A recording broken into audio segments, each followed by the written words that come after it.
"This isn't just my story. This is the story of countless women," she said. Cleary faced a maximum of 10 years in prison for the attack, and the two sides had initially proposed a 4 to 8 year sentence. Andrea Levy, Keeler's lawyer, said the sentence was less than what we expected and certainly less than he deserves.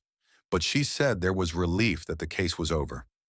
Keeler told police that Cleary sneaked into her dorm on the eve of winter break when few people were left on campus, then pushed his way into her room and assaulted her.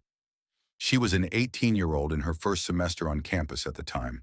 Senior Judge Kevin Hess said that anyone with daughters or, like him, granddaughters in college would find the crime horrifying. Nevertheless, he said, the defendant has admitted his guilt. He's come forward, and even though 10 to 11 alarming years have passed in the meantime, we wouldn't be here today but for his hope for some kind of forgiveness and contrition. Cleary left Gettysburg after the attack and ultimately finished college in Silicon Valley, California, where he'd grown up. He then got a master's degree and worked for Tesla before moving overseas. In 2019, he sent the Facebook message to Keeler, and she renewed her efforts with police and prosecutors after noticing them a few months later. In 2021, she shared her experience in an Associated Press story on the reluctance of prosecutors to pursue campus sex crimes. Cleary was indicted weeks after the AP story was published, and following a 3-year search, he was extradited from Metz, France, where he had been detained on a vagrancy-related charge in April 2024.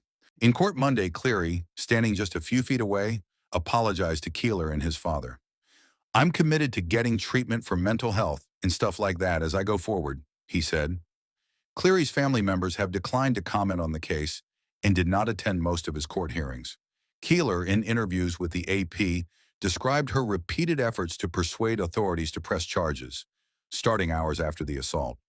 "I had been thinking about this moment for 12 years, Keeler said after seeing Cleary in court in July when he pleaded guilty to second-degree sexual assault. She called it a surreal moment.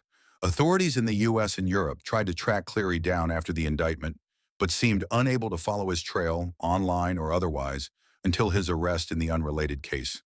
Defense lawyer John Abom maintained that Cleary was homeless at times and unaware of the charges.